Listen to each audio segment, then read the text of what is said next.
இப்ப கூட பெரிய ஆளு, வெளிநாட்டுக்கு மலேசியா, சிங்கப்பூர், ஸ்ரீலங்கா எல்லாம் போயிட்டு வர்றோம். இந்த மாதிரி கைப்பிரதி கொடுக்கறது, கிராமத்துல தெருவில் போய் நின்று பாட்டு பாடுறது, பிரசங்கம் பண்றதெல்லாம் எனக்கு பிடிக்காதுன்னு நான் சொன்னதே கிடையாது. அதை செய்தாதான் ஒரு திருப்தி. தெருவில் நானும் என் மனைவி போயிடுவோம். பாரு, பொம்பளைங்க தெருவில் நின்று தைரியமா பாடுறான். ஒரு சிலர் தான் கொஞ்சம் பயந்தான் அவங்களுக்கு ஆரம்பத்தில். நான் இருக்கிறேன்ல, நீ பாடுன்னு மைக்கை கொடுப்பேன். காரு மேல அந்த ஸ்டேஞ்சர் பாக்ஸை வச்சுட்டு, வருவாய் தருணம் இதுவே பாடுவாங்க. எல்லாரும் வருவாங்க.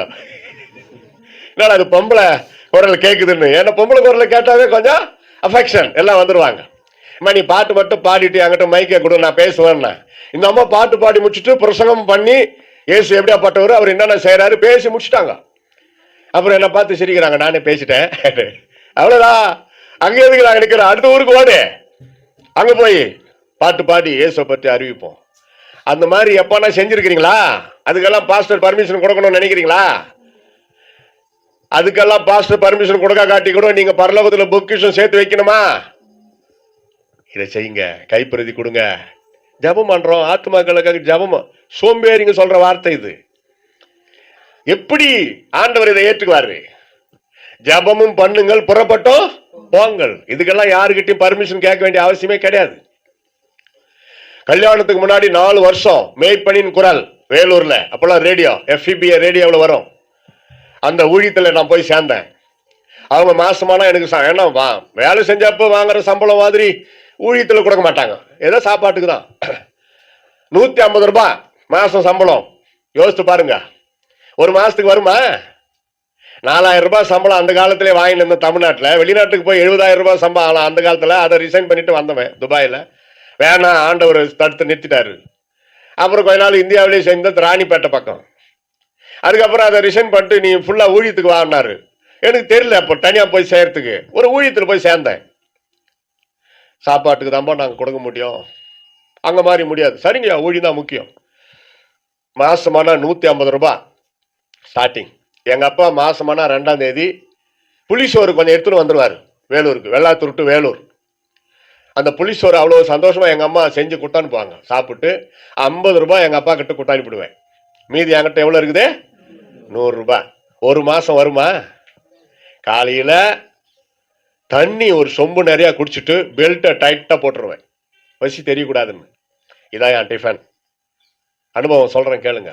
இதான் என் டிஃபன். மத்தியானத்துல 1 ரூபாய் ஹோட்டல்னு ஒண்ணாங்க ஓட்டேரியில, எங்க மேய்ப்பனின் குரல் ஆபீஸுக்கு எதிர்க்கா ஒரு ஹோட்டல். மத்தியானத்துல லஞ்சு சாப்பாடு, ஒரு சாப்பாடு 1 ரூபாய். அந்த கப்புல போட்டு சோறை போட்டு ஒரு தட்டு அப்படி தட்டுவாரு. நான் யோசிப்பேன், அந்த தட்டுறப்போ கொஞ்சம் மேலாக தட்டினா நல்லா இருக்குமேன்னு. தவளைதான் இருக்கும். வாலிப வயசுல எப்படி இருக்கும் சாப்பிட்றதுக்கு ஆசை.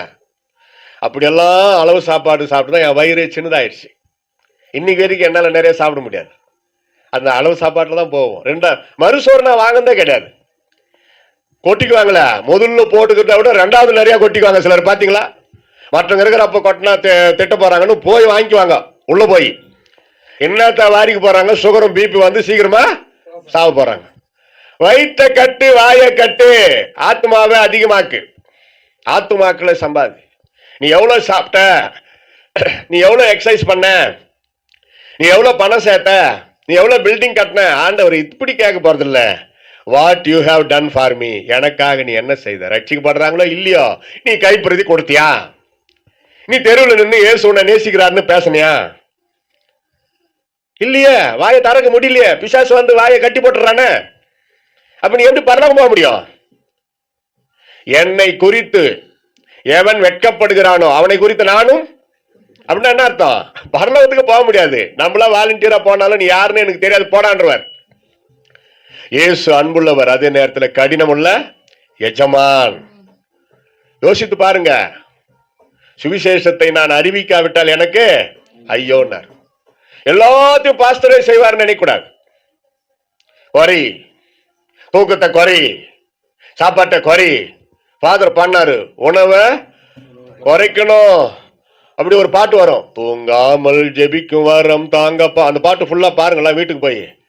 உணவை குறைக்கணும் அப்படி எல்லாம் வரும். எனக்கு ரொம்ப நல்லா இருக்கும் அதை பாடுறப்போ. அப்படிதான் சாப்பிட்டோம் ஹோட்டல்ல. சாப்பிட்டேன் பேச்சுலர்ல ₹1 ஹோட்டல்ல, அதுக்கு மேல சாப்பிட்டேன்னா பட்ஜெட் இடிக்கும். ஒரு சோறு, ஒரு சாம்பார், ஒரு ஊறுகாய், அதுதான் சாப்பாடு. சாயந்தரம் ஆபீஸ்ல ஒரு டீ கொடுப்பாங்க.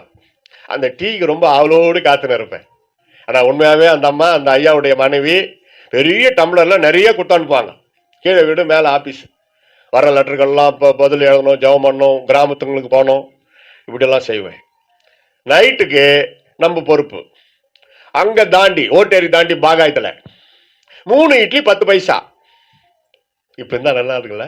அப்படி நான் சொல்றது இது 79வது வருஷம் அந்த காலகட்டம். அந்த காலத்துல அது பெரிய அமௌண்ட். 3 இட்லி கரெக்டா 10 பைசா சாப்பிட்டு எதுவும் அலட்டிக்காமையா நான் பசி எடுத்துக்கும். ரொம்ப அலட்டிக்கணும். காலையில பட்னி தான். அதனால எதுக்கு நைட்ல சீக்கிரமா ஜெபம் பண்ணிட்டு படுத்துருவேன் அலக்கா. அந்த இட்லி காலையில் வரைக்கும் வரணும் ஆண்டவரேன்ட்டு. காலையில ஒரு சொம்பு தண்ணி குடிச்சிட்டு பெல்ட்டை டைட்டா போட்டுக்குவேன்.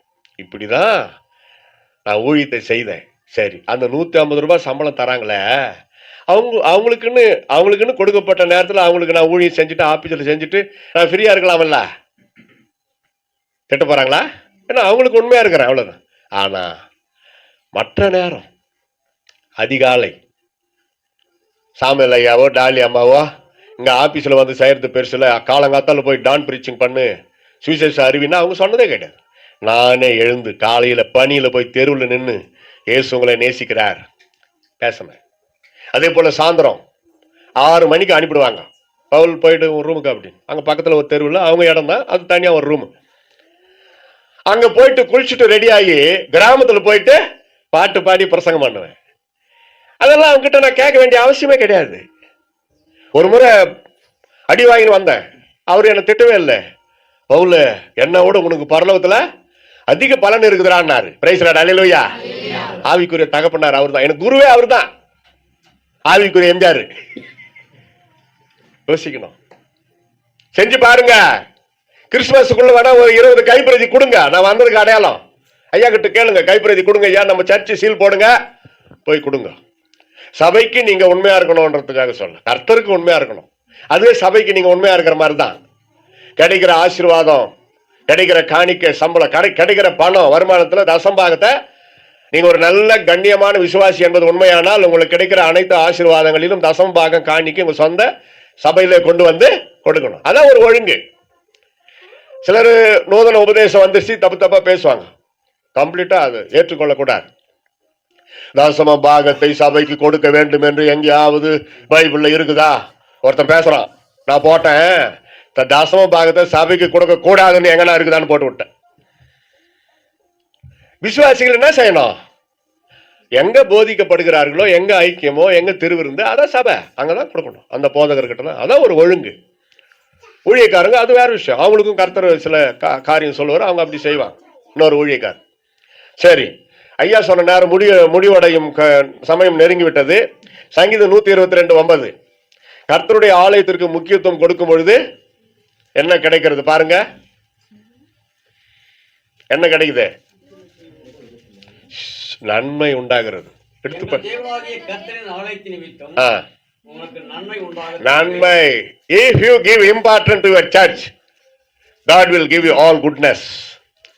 ஆலயத்திற்கு முக்கியத்துவம் கொடுத்து பாருங்க. நான் சொல்ற ஒவ்வொரு வசனத்திலையும் ஆலயம், சபை, ஜப வீடு அப்படி இருக்கும். எல்லாம் ஒண்ணுதான். நீங்க இங்க வந்து உட்கார்ந்து இருக்கிறீங்களே, ஜப வீடு, திருச்சபை, ஆலயம் எப்படினாலும் வச்சுக்கலாம். நன்மை வேணுமா? உங்களுக்கு நன்மை வரணுமா? உங்க வீட்டுல நன்மையும் கிருபையும் தொடர்ந்து வரணுமா? ஆலயத்துக்கு முக்கியத்துவம் கொடு. இங்க பாத்தீங்களா வசனம்?